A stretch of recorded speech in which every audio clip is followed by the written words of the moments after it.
Hola, buen día. El día de hoy vamos a ver la clase de leucemia mieloide aguda en mayores de 60 años. Yo soy Estefanía Sandoval Ocampo, residente de primer año de hematología, y el doctor que me coordinó la clase es el doctor Jesús Medrano.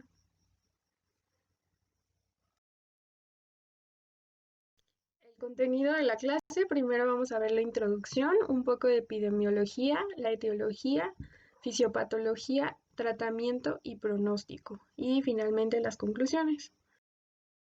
En cuanto a la introducción, tenemos que la leucemia mieloide aguda es un desorden maligno que se va a ver caracterizado por el crecimiento y diferenciación anormal de las células madre hematopoyéticas.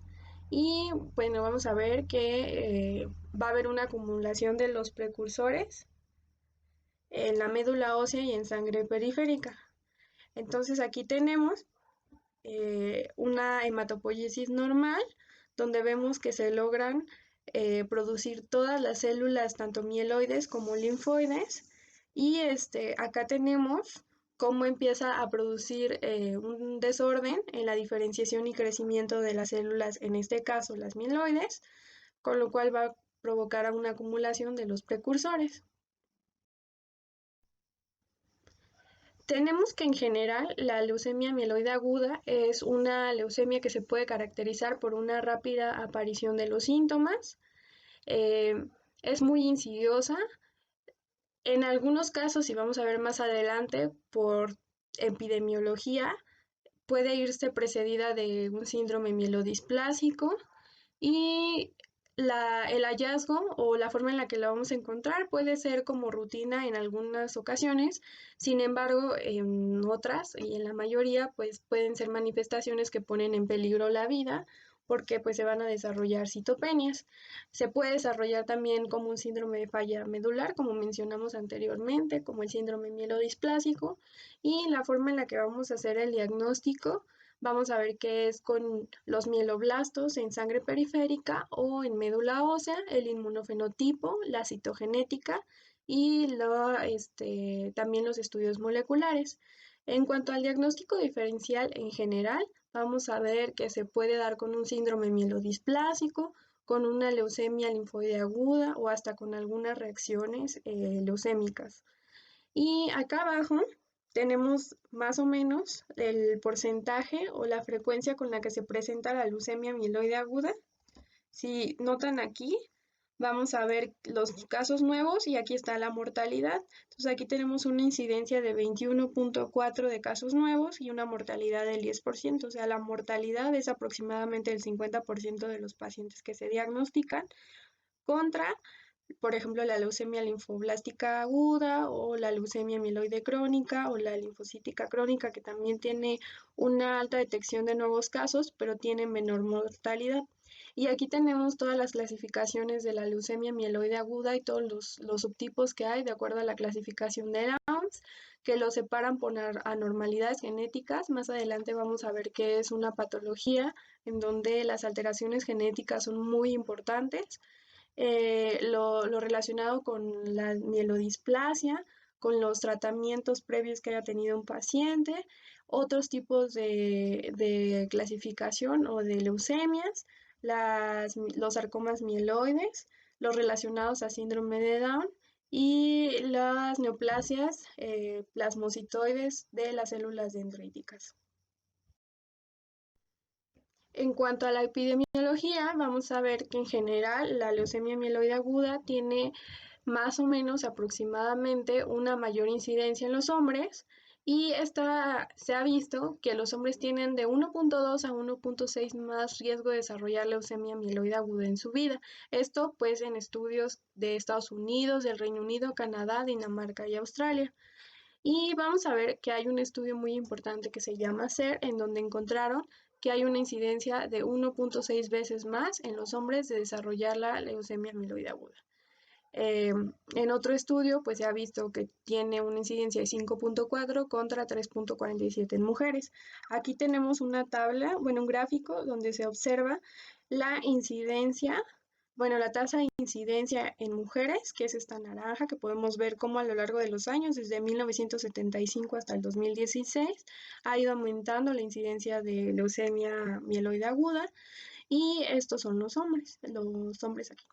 Entonces vemos como si hay una gran diferencia en las tasas de incidencia en cuanto al sexo. Vamos a ver que también se ha relacionado en cuanto a la raza. Se ha visto que tiene mayor tasa de incidencia los caucásicos y los nativos de Alaska, tienen mayor incidencia los afroamericanos y se ha visto que la raza hispana tiene mayor incidencia de leucemia promielocítica. En cuanto a la edad y la leucemia, que es el tema que principalmente vamos a tratar en esta presentación, la leucemia es una enfermedad de adultos mayores, la leucemia mieloide aguda.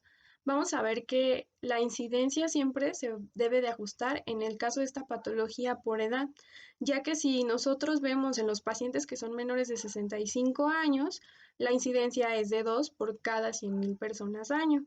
Sin embargo, si lo ajustamos ya solamente por la edad en los mayores de 65 años, tiene una incidencia ajustada de 20.1 por 100,000 personas año. En esta gráfica podemos observar la tasa de incidencia contra la edad y vamos a ver que también está separada tanto en hombres como mujeres, como vimos anteriormente, obviamente es más incidencia en los hombres. Podemos ver cómo a partir ya de incluso los 50 años, 55 años, si vemos aquí prácticamente la curva de tasa de incidencia es muy plana, pero a partir de los 50 años se empieza a disparar y en muchos lados hacen que o dicen que la media de edad de diagnóstico es de entre 65 y 68 años, donde observamos esta línea roja, que es el punto de corte donde se ha visto como una mayor incidencia. Sin embargo, vamos viendo cómo conforme va pasando la edad, aumenta la incidencia de esta patología. Y aquí tenemos lo mismo, está separada la tasa de incidencia por la edad en el diagnóstico, ¿no? Entonces vamos viendo como obviamente a mayor edad, por ejemplo aquí los mayores de 80 años, pues tienen mayor incidencia de leucemia mieloide aguda. En cuanto a la edad relacionada por la mortalidad, vamos a ver aquí en esta gráfica. Este es un estudio que se hizo en Estados Unidos entre el 2010 y 2014, donde se dieron cuenta que la mortalidad estaba en algunos casos relacionada con la edad. Entonces aquí tenemos la distribución que tiene la leucemia mieloide aguda, la incidencia y las muertes por edad. La incidencia es esta que está de color más oscuro y la mortalidad es este color azul clarito.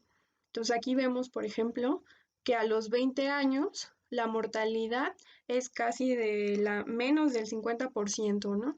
Y conforme va avanzando la edad, va aumentando la mortalidad. Y esto pues tiene que ver mucho en los aspectos de las comorbilidades que tienen los pacientes, que a veces no se les puede dar la quimioterapia y si se les da la quimioterapia hay mortalidad relacionada con el tratamiento. En cuanto a la edad y la demografía, ya habíamos visto que esta es una enfermedad que se da más en hombres, que tiene mayor tasa de incidencia en hombres, que se presenta más en caucásicos, en raza blanca y en personas que viven en Alaska. Y vamos a ver que a veces o la mayoría de las veces puede o no ser una presentación de novo. Aquí vemos que no se estudió en el caso de los menores de 56 años. Otra cosa que tenemos que ver es el estado funcional que tienen las personas, ya que conforme va aumentando la edad puede que disminuya el estado funcional que tienen las personas y esto pues va a ser un factor muy importante que va a afectar el pronóstico y el manejo que le vamos a dar a los pacientes.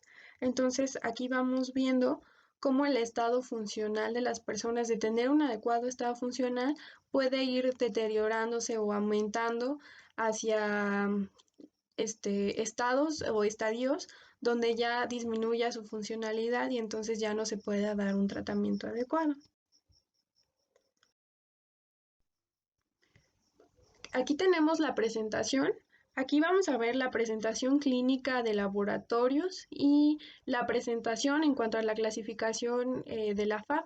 Entonces vamos a ver aquí, igual separando los pacientes por edades de menores de 56 años y 56 a 65, 66 a 75 y mayores de 75 años. podemos ver que no hay mucha diferencia, por ejemplo, en el caso de la hemoglobina, más o menos todos cuando se diagnosticaron, pues tuvieron la misma hemoglobina de entre 9 y 9,4.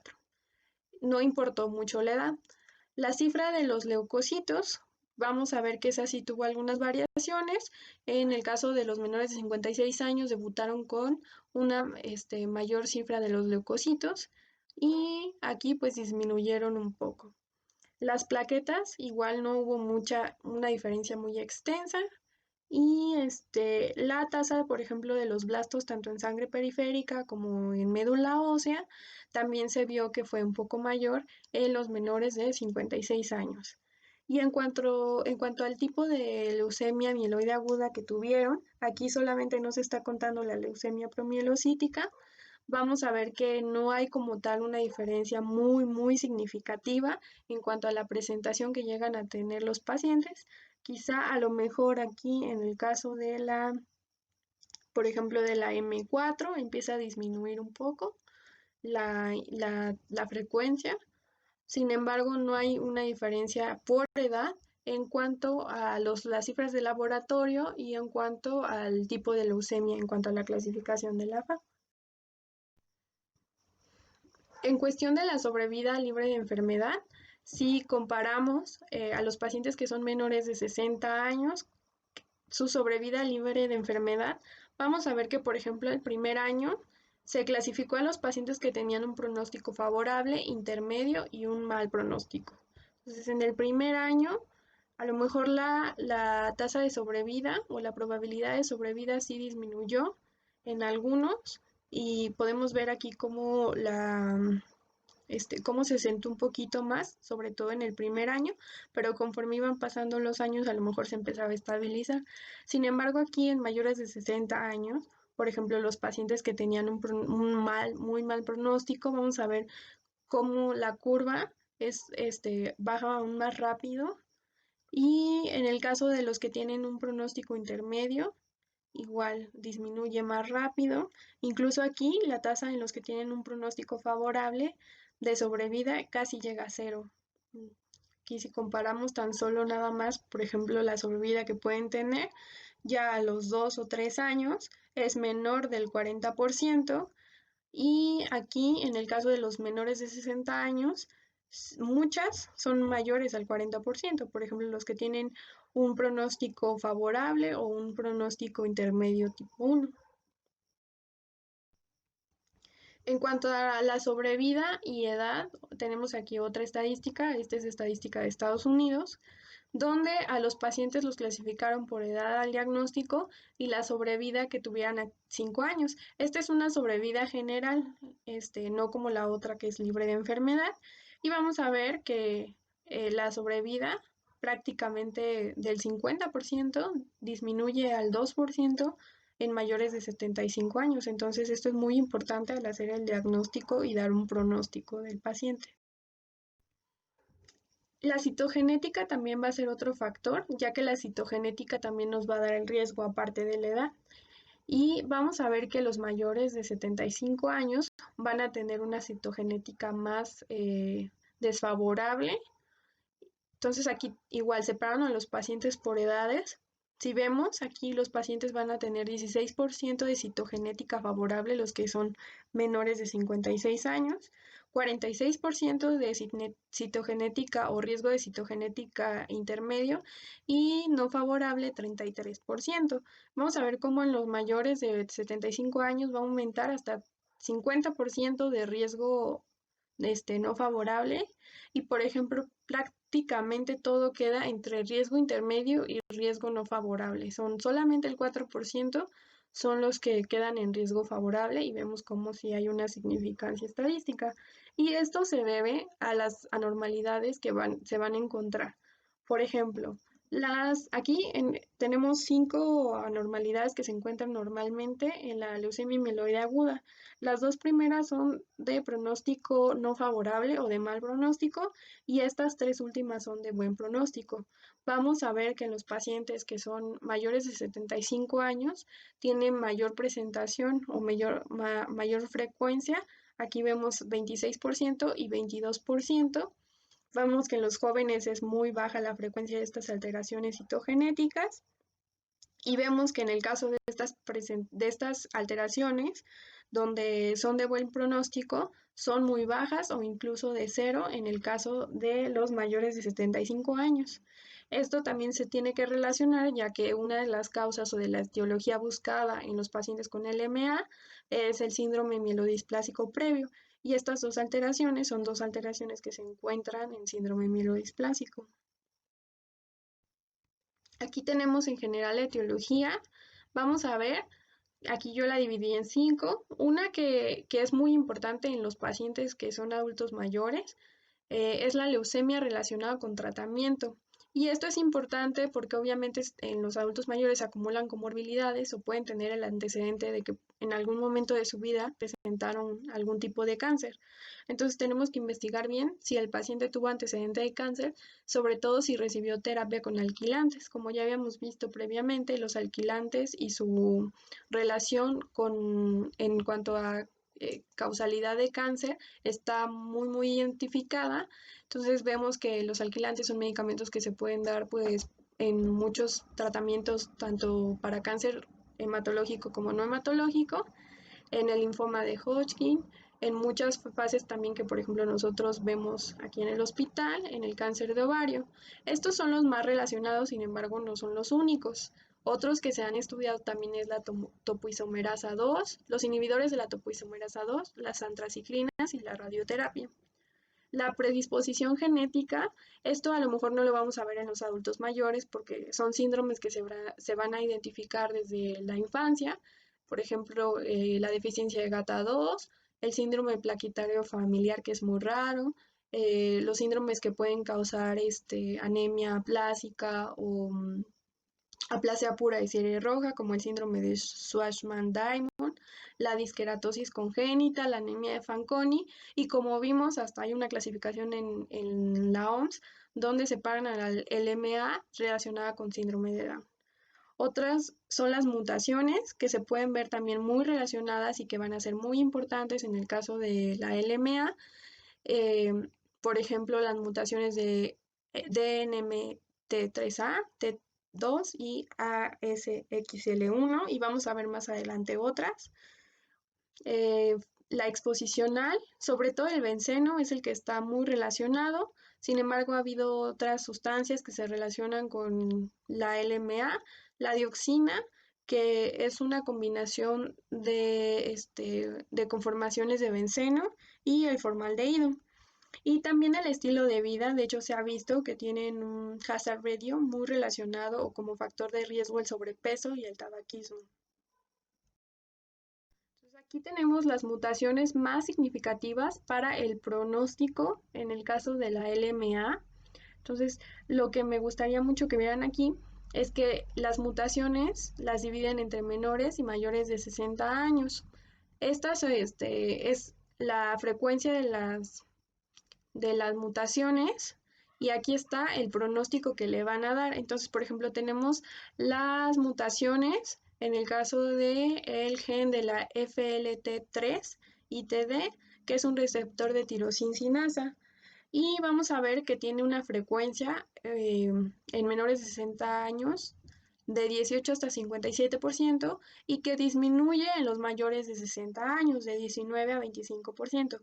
Esto es importante ya que vamos a ver que el pronóstico es muy malo cuando se encuentra esta mutación en los menores de 60 años y no se ha identificado en los mayores de 60 años.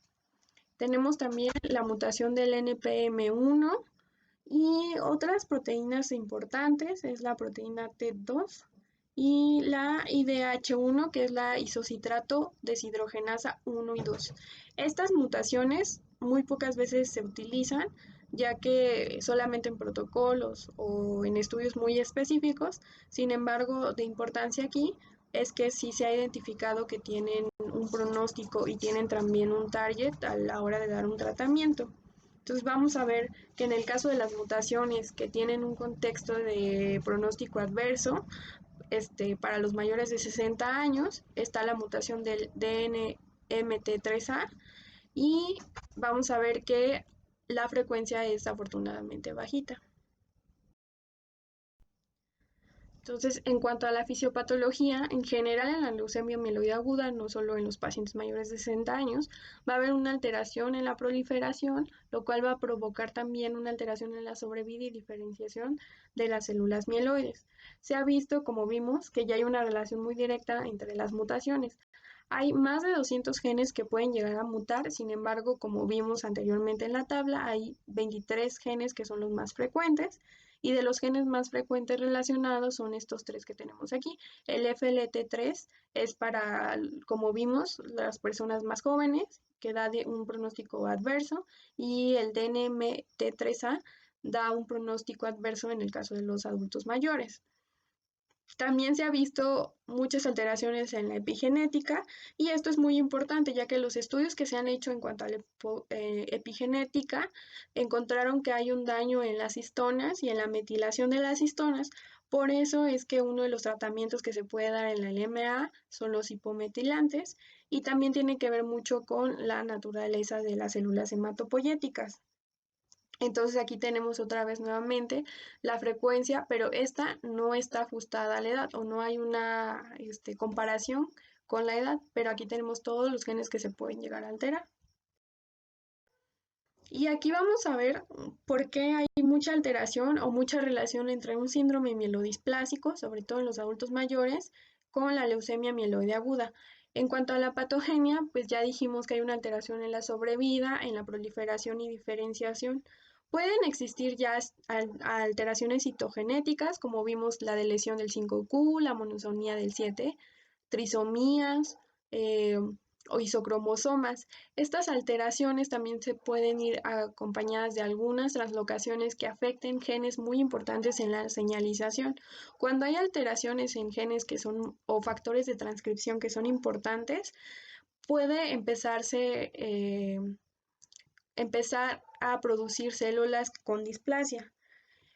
Posteriormente, si esta displasia continúa o si empieza a producir muchas células progenitoras, se pueden alterar las vías de señalización.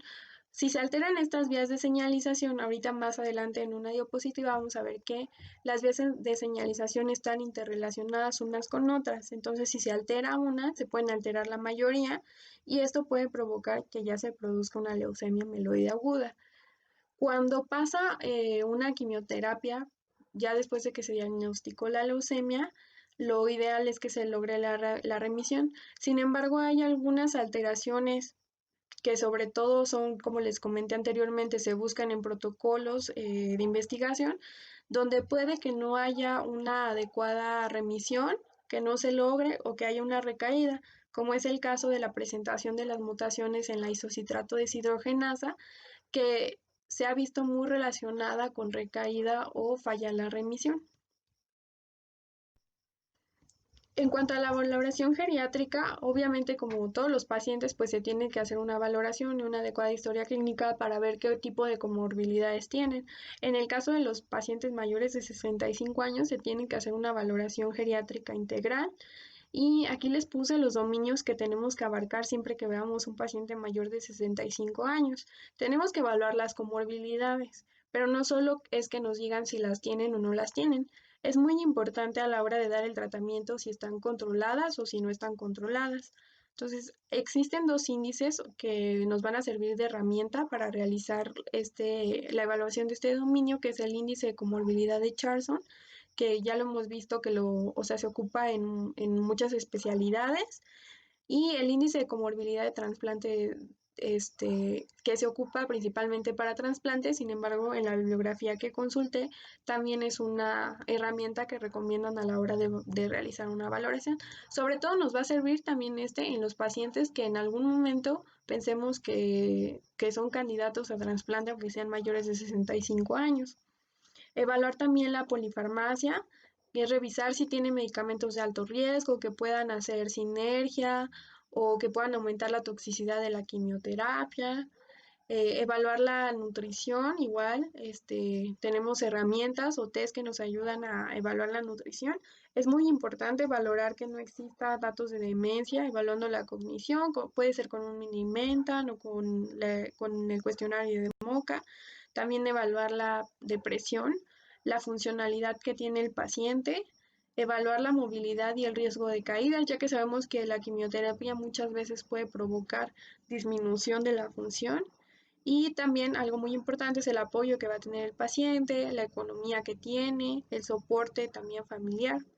Aquí tenemos, ¿por qué es importante evaluar todo esto? Aquí tenemos un estudio que se hizo en pacientes que al momento que se les diagnosticó la leucemia y cómo los fueron siguiendo. Entonces, en 2 momentos siguieron a los pacientes, les hicieron algunas de estas herramientas para ver el estado de funcionalidad, comorbilidades, depresión, estrés y movilidad.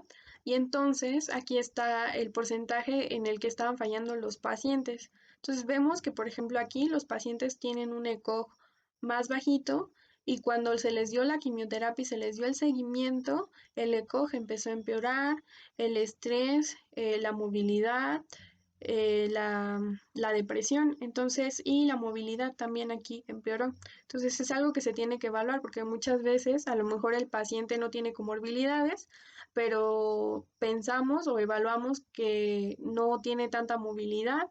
Y si es un paciente que se va a quedar, que le pensamos dar quimioterapia y se va a quedar en el hospital y va a perder movilidad, hay que evaluar el riesgo-beneficio.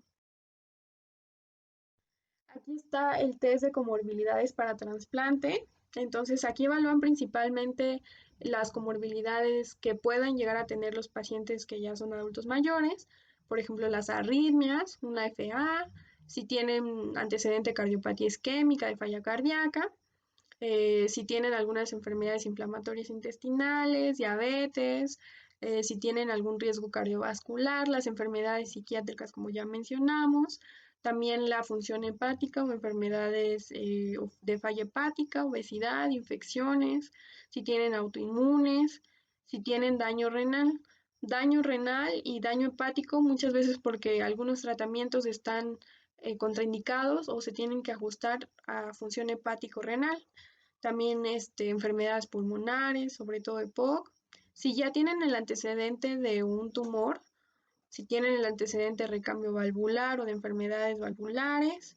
Y nada más, aquí vemos el puntaje que se les da y obviamente a mayor puntaje pues tienen mayor tasa de comorbilidad y de complicación y es un factor de riesgo o de riesgo o tiene un pronóstico malo y obviamente, pues en cuanto se estén juntando más enfermedades, pues el paciente deja de tener como una posibilidad de quimioterapia.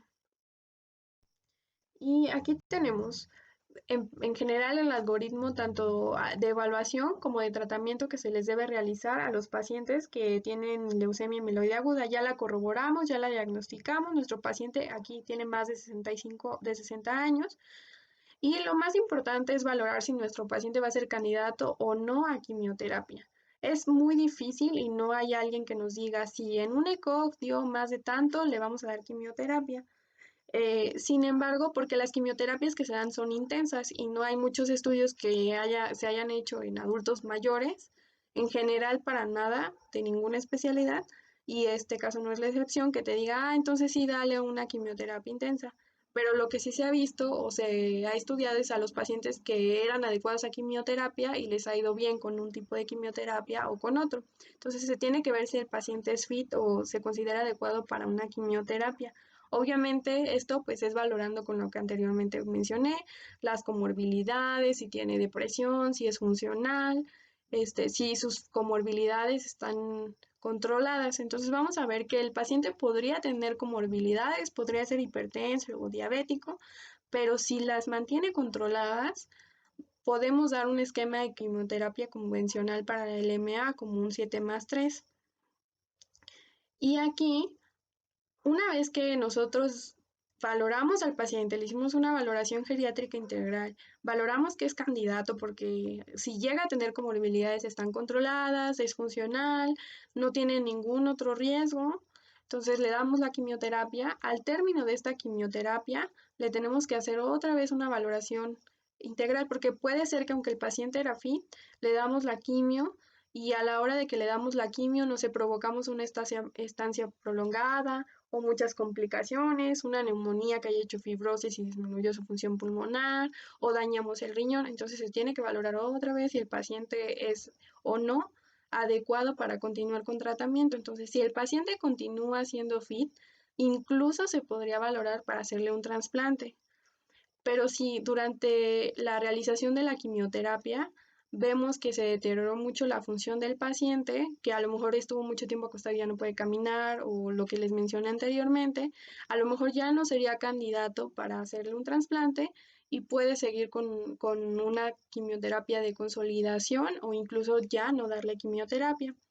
Si el paciente se considera vulnerable, puede ser que tenga sus enfermedades, pero a lo mejor no están del todo controladas, pero sea un adulto mayor funcional y no están controladas, se le puede dar una quimioterapia de baja intensidad. Esta quimioterapia generalmente nunca se da sola, nunca es una quimioterapia única, se da siempre en casi dos combinaciones de quimioterapia. Puede ser un agente hipometilante con venetoclax. Si después de eso el paciente continúa con comorbilidades o nosotros provocamos que esas comorbilidades se descontrolaran más, pues seguimos dando nada más consolidaciones. Si después de eso, por alguna cuestión, el paciente mejoró mucho su estado funcional, sus comorbilidades, incluso podría ser candidato a quimioterapia. Esto, obviamente, pensando que el paciente logró la remisión de la leucemia. Y si es totalmente frágil, si tiene muchas comorbilidades descontroladas, si ya no es funcional, si no tiene movilidad, si tiene depresión, entonces solo le vamos a dar un tratamiento paliativo.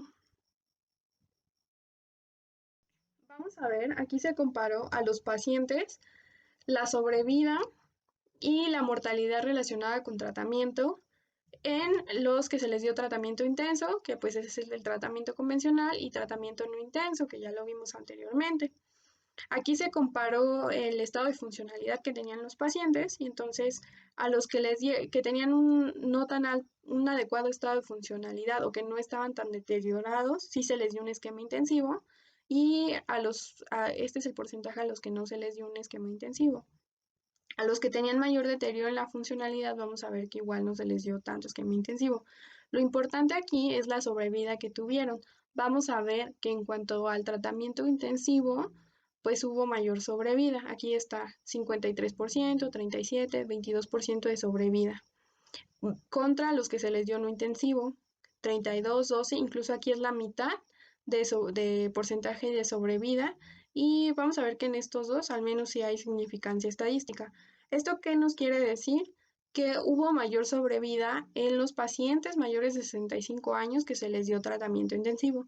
Sin embargo, ¿qué es lo que hay que evaluar? Esta es la terapia relacionada con mortalidad. Vamos a ver aquí que hubo mayor porcentaje de mortalidad relacionada con terapia, perdón, en los pacientes a los que se les dio el manejo intensivo.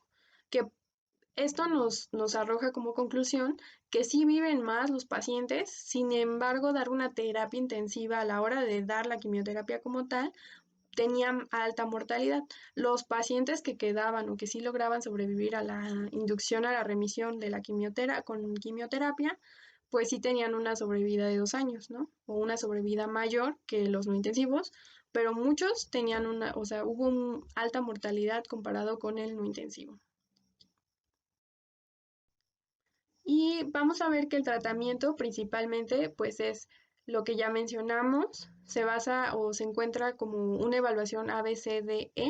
El principal, si el paciente es fit, aunque sea mayor de 60 años, pues se puede dar un esquema general de quimioterapia, un 7+3.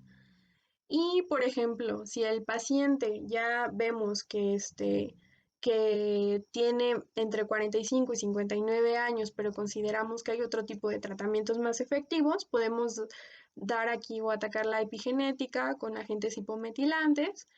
Y también otra cosa que tenemos que ver es las mutaciones que puede llegar a presentar el paciente, por ejemplo, el gen que se encuentra mutado en los pacientes, el FLT3.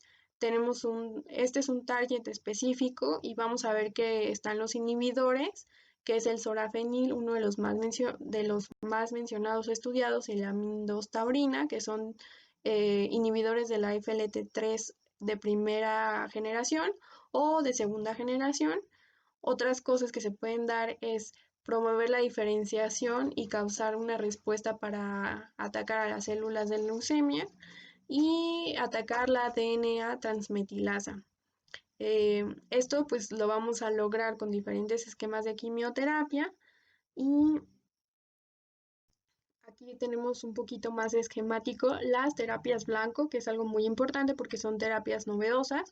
No son terapias que se puedan dar de manera única, siempre tienen que llevar, más bien son adyuvantes.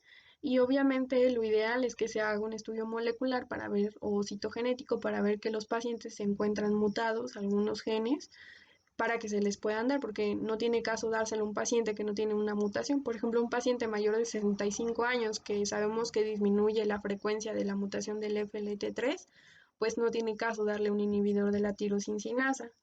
Eh, Otra cosa que se puede dar son anticuerpos monoclonales. Por ejemplo, aquí es un anticuerpo anti-CD33, es muy buen adyuvante, que se llama Gentusumab, los hipometilantes que ya vimos aquí, los inhibidores de la IDH o isocitrato deshidrogenasa, que sí se encuentran en mayor frecuencia y tienen un pronóstico adverso en los mayores de 65 años. Y vamos a ver los agentes hipometilantes. Se ha visto que tienen mejor tasa de respuesta y tienen más estudios identificados en los pacientes que tienen una LMA secundaria a un síndrome mielodisplásico. Entonces, la mayoría de los pacientes que se han estudiado son los pacientes que tienen síndrome mielodisplásico. Y aquí vemos que está la zatidina, uno de los más reconocidos, la decitabina, que esta se ha visto en mayores estudios con síndrome mielodisplásico de alto riesgo, y la guadecitabina, que tiene menos efecto mielotóxico. Sin embargo, este es un agente hipometilante de la siguiente generación que no hay en muchos lugares. Otras terapias que se pueden dar, y algunas son terapias más nuevas o terapias que no están estudiadas, pero son terapias que a mí me parecieron novedosas, ya que algunas tienen mejores tasas de respuesta que los estándares o que los tratamientos que usualmente solemos administrar. Por ejemplo, la clorafabina, que es un análogo de los nucleósidos, se ha visto que la tasa de respuesta es más alta que dar unas dosis bajas de citarabina. Hay una combinación de citarabina con daunorubicina 5:1, que se ha visto que tiene mejor tasa de respuesta y sobrevida que un esquema 7+3 en adultos mayores. La vosaroxina, que es un inhibidor de la topoisomerasa 2, se ha visto que se combina siempre con decitabina y tiene una adecuada tasa de respuesta, sobre todo en pacientes de 60 a 70 años. Y los inhibidores de la isocitrato deshidrogenasa, estos se dan regularmente, como les mencioné, es uno de los factores pronósticos para recaída o falla a la inducción. Entonces, se ha visto que es como más estudiado en protocolos cuando es refractaria o hay recaída. Sin embargo, su tasa de respuesta es aún bajita, de 31%, con una remisión completa del 15%. En cuanto a los inhibidores de la FLT3, vamos a ver que es una manera de atacar un target específico, sobre todo si tienen esta mutación. Hay de primera generación, de segunda y tercera. Esto es muy importante, que siempre se tienen que dar en combinación. No es una terapia de primera línea específica, sino se tiene que dar con algún otro esquema de quimioterapia. Entonces, tenemos los de primera generación, que son más estudiados, la mindostaurina y el sorafenib; de segunda generación, el quizartinib; y de tercera generación, el crenolanib y pacritinib. Y es una manera de atacar directamente a la tirosincinasa, donde se altera la señalización para que se siga reproduciendo la clonalidad de la leucemia mieloide aguda. Aquí tenemos más específico cómo la tirosincinasa es un receptor que va a provocar que aumente la proliferación, va a provocar que se active el ciclo celular y que se inhiba la apoptosis. Todo esto es lo que va a lograr el FLT3, y esta mutación es una de las, como vimos, más relacionadas con la LMA. Entonces estamos atacando desde muchas vías. Pero ¿por qué se considera que son terapias blancos que tienen que ser adyuvantes de una quimioterapia? Porque como tal no van a atacar las células de la leucemia, sino van a evitar que sigan proliferando. Y finalmente, en cuanto a los tratamientos de baja intensidad, que ya vimos que si el paciente es fit, se puede dar un 7+3, que ya lo vimos en la clase del MA. Y si no, podemos dar un esquema de baja intensidad. Hay varias combinaciones de esquemas de baja intensidad. Eh, Se ha visto que siempre se tienen que dar, o casi siempre se recomienda que se den combinadas, porque tienen mayor tasa de respuesta. Y de los que tienen una mayor tasa de respuesta, vamos a ver que está las dosis bajas de citarabina con venetoclax y los hipometilantes con venetoclax. Sin embargo, también se puede dar un hipometilante como decitabina solamente. Aquí estudiaron nada más la decitabina en los adultos mayores y tiene un coeficiente de tasa de respuesta con una tasa de respuesta incompleta de 17%.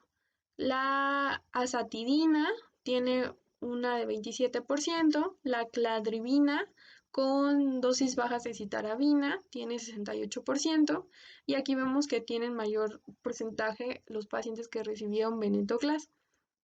Y aquí viene la media de sobrevida en meses y la media de respuesta completa. Entonces, finalmente, aquí tenemos lo que, como un resumen de lo que tenemos que hacer en los pacientes. Entonces, ya sabemos que nuestro paciente es un paciente adulto mayor de 60 años con el MA, pues tenemos que ver al paciente cómo está, cómo es su estado basal. Tenemos que saber si el paciente lo vamos a integrar a un cuidado paliativo. Tenemos que hacer una evaluación geriátrica integral, ver la condición física, nutricional, psicológica, neurocognitiva y evaluar la citogenética y si se puede un estudio molecular porque nos van a dar el pronóstico. Entonces de aquí vamos a ver si el paciente se considera fit, vamos a ver si sus comorbilidades no tienen, se encuentran controladas y tiene un adecuado estado funcional y riesgo intermedio. En cuanto a la citogenética, se da un esquema 7+3 convencional. Si el paciente se encuentra vulnerable, o sea, que tiene comorbilidades pero no están controladas o que tiene alto riesgo, se le puede dar una terapia de baja intensidad, que ya las vimos, ¿no? Después de esto, se tiene que evaluar otra vez al paciente si logró la remisión. Si el paciente sigue siendo fit y con la quimioterapia no se alteró su funcionalidad, pues se puede dar un trasplante. Si el paciente perdió funcionalidad, sigue siendo vulnerable, no importa qué esquema de quimioterapia haya recibido, pues se puede continuar ya nada más con una consolidación. Y si el paciente no logró todo eso, pues se puede ya ir a un cuidado paliativo. Si el paciente se considera frágil o no fit, o tiene muy alto riesgo citogenético, incluso a veces se prefiere ya evitar la quimioterapia y dar un adecuado soporte paliativo o cuidado paliativo. Las conclusiones. Una es que el conocimiento de la epidemiología es un factor importante para el diagnóstico y manejo, ya que sabemos que el manejo va a cambiar mucho en los adultos mayores. Y vamos a ver que es importante también la identificación de la etiología, ya que, por ejemplo, en el caso del síndrome mielodisplásico, a lo mejor nos convencería más dar un hipometilante. Y el primer punto para el manejo es identificar las características del paciente. Entonces aquí no hay como una receta de cocina que se tenga que dar este tratamiento o no, sino es identificar las comorbilidades que tiene y de acuerdo a eso decidir el tipo de quimioterapia. Y no solo es las características del paciente, sino también, o sea, las características de clínicas. Y otra cosa que se tiene que hacer es evaluar la citogenética, los blancos moleculares, sobre todo los que son prometedores como terapia específica y en general como adyuvantes.